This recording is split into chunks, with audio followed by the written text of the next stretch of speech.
Hey, so I decided to subscribe to Found TV streaming app because it sounds cool and people involved seem really pleasant in my dealings. I was trying to get my movie on there for various reasons, obvious reasons.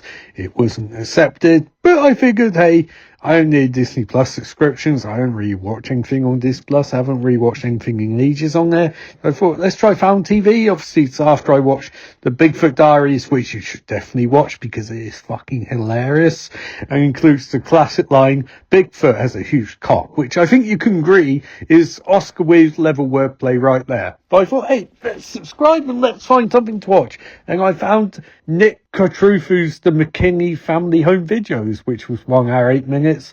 And I thought, hey, why not watch it? Because it sounds cool, and I've also never heard of it before I saw this, and I watched it, and this movie is incredibly fucked up, because it is a movie about suggestion rather than anything else, and it's a movie which is the definition of creativity over budget, because this clearly had no budget at all. And speaking of someone who's made movies with no budget, it's not very easy. And to make something genuinely terrifying, it's very difficult. And this one did it brilliantly because it remembered the vital lesson whereby if your movie looks a little shit and sounds a little shit, and you're going for atmosphere more than anything, you can make a great low-budget horror movie. When I say shit, and I said shit twice, say it again, what I mean by that is that this movie substitutes clear audio for nightmarish, fucking terrifying audio. And it's one of the things I actually want more in horror movies. I always say I want horror movies which feel dirty, which feel wrong. And this feels wrong to watch because it's clearly a case whereby some sort of demonic entity has possessed the videotape you're watching, right down to audience ask and control question time, where it asks you call to action questions, and you're like, what?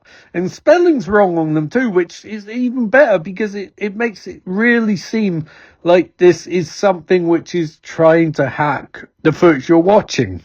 And I really like that sort of aesthetic. I loved it last year in The Late Night with Devil, and I really like it in this. You feel like you're watching an Eldritch abomination try to understand technology and get it wrong. And it's different from stuff like Paranormal Activity, where no matter what decade they're in or whatever they're doing, the footage all feels very clean.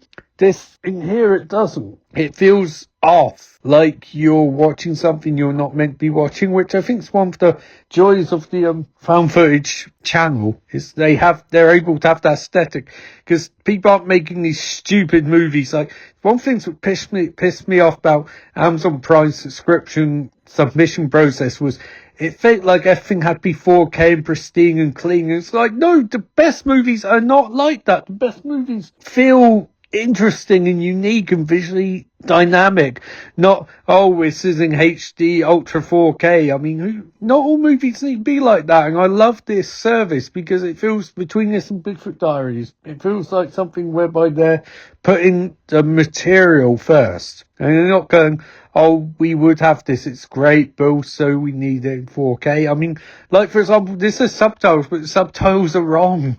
And I don't mind, I like that, because I don't think you need to necessarily make something which is going to be put in the Smithsonian Theme Archive, whatever. And this is great, because this is definitely a movie where you get vibe that you're being given just enough information and you need to figure the rest out, which is something I also like. I feel like nowadays we're spoon-fed too much information and exposition. This movie has enough to go on, but at the same time, it's also very much, you have to be an active participant in this. If you're not, then fuck you, basically. You're not going to understand it. And to be honest, I don't even really understand it. I get gist, but I feel like this is definitely a movie, if you rewatched it, you would understand more next time. But great acting, very suspenseful, very, very messed up. I feel very uncomfortable having watched it for the nature of it and the implication. There's definitely strong implication in this that, it could be supernatural, or it could just be this guy, Dwayne McKinney, is a fucking psychopath, or it could be his wife. I mean, who knows? It could be any number of those things, or it could be none of them. It could be a demon. who knows? It feels wrong anyway. The movie feels wrong, and I love that. I love when I watch something and I feel hairs on the back of my neck stand up, because that's a sign that's quality. And this is really good. And also, perfect runtime. This did not need to be dragged out to 95 minutes. I've done it with my own stuff, but sometimes you need to just go, fuck it. Hour, 8 minutes, there you go, fuck off, we're out. And this movie's definitely succeeded because of that. So I really enjoyed this, and I definitely recommend it if you're looking for something on Found TV. Watch Nick Katrufu's The McKinney Family Home videos. It's fucked up.